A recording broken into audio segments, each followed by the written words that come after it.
kardeşlerimizi de alana alalım. Hemen tam karşı tarafıma. Görevli kardeşlerimiz misafirlerimize yardımcı olsunlar. Mazlum ve mustazafların yanında olacaktır. Tekbir! Tekbir! Allahu Ekber! Allahu Ekber!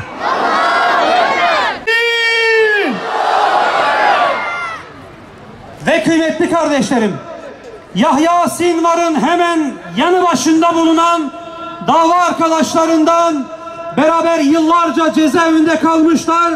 Her türlü bedeli ödemişler. Burayı bekliyorduk. Farklı illerde de oldu. Bizi çok mutlu etti böyle organizasyonlar. İnşallah her sene böyle güzel şekilde ümmetin bir olduğunu görürüz. Böyle şeyler bizi çok mutlu ediyor.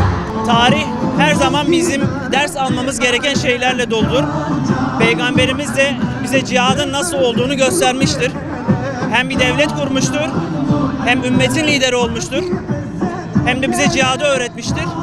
Şu anda da Gazze'de, Filistin'de, Kassam'ın oradaki orayı savunan mücahitlerin aslında şu anda Peygamberimizin cihadı nasıl öğrettiğini bize öğretiyorlar. Peygamberin cihad önderi olması da bizi tabii ki tetikliyor, bizi mutlu ediyor.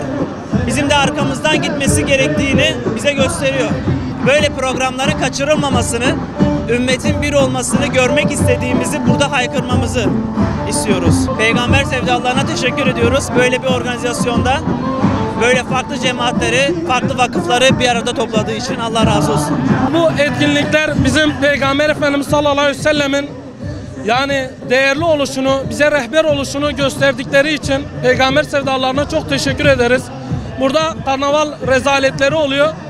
Bu tür saçmalıklar yerine yani böyle diriliş uğruna yapılan güzel etkinlikler Müslümanların ihyası adına çok güzel şeyler oluyor. Buradan da Gazze'ye çok selam gönderiyorum. Hamas'a selam, direnişe devam. Son günümüze kadar, son damlamıza kadar Hamas'a destek vereceğiz. Bir Hamas değil, binlerce Hamas'ız elhamdülillah. Öncelikle Peygamber Sevdaları Vakfımızın böyle bir etkinlik düzenlediği için kendilerine teşekkür ediyoruz. Allah razı olsun. Toplumun bu kadar bozulduğu bir alanda gerçekten böyle etkinliklerle gençlere, ümmete umut olması bizim için gurur vericidir. Bu seneki de sloganımız direniş önderi Muhammed Peygamber Efendimiz. Gazze'deki olan direnişe selam vermek için, Gazze'yi gündemde tutmak için böyle bir sloganın olması gerçekten bizim için gurur vericidir. Rabbim tekrardan emeği geçenlerden ve katılım gösterenlerden razı olsun. Böyle programların daha da artmasını diliyorum. Bu vesileyle de Peygamber Sevdaları Vakfı'na da teşekkür ediyorum. Bildiğiniz üzere geçen haftalarda burada Portakal Çiçeği Festivali vardı. Dolayısıyla bu Portakal Çiçeği Festivali insanların ve toplumun ifsadına yol açıyor. Bu gibi programların olması bence daha faydalı. Bu vesileyle de tekrar dile getiriyorum. Peygamber Sevdaları Vakfı'na teşekkür ediyorum. Ve biliyorsunuz ki direniş önderi Hazreti Peygamber Aleyhisselam temasıyla bu programı düzenliyorlar. Dolayısıyla Gazze'de insanlar ölüyor. Bence bu programların daha da artmasını temenni ediyorum. Sizin aracılığınızla da Peygamber Sevdaları Vakfı'na teşekkür ediyorum. Peygamber Sevdalıların düzenlediği bu güzel programa katılma isteği duyduk. Bu programı düzenleyen kardeşlerimizden öncelikle Allah razı olsun. Allahü Teala emeklerini boşa çıkarmasın. Allahü Teala tüm Müslümanlara özgürce çekinmeden kendi kardeşleri için haykırmayı nasip etsin inşallah.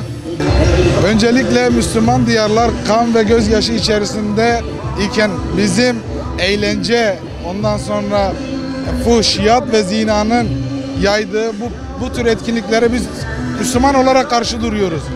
Müslümanların şu anda ihtiyaç duyduğu bizzati destek onların yanında olmamızdır. Pratikte yanlarında olamayabiliriz ama fiilen bizim burada bu tarz programları yapmamız onların moral ve motivasyonlarına iyi geldiğini düşünüyoruz. Bu yüzden Müslümanların yanında durabilmek için bu tür etkinliklere katılım sağlıyoruz.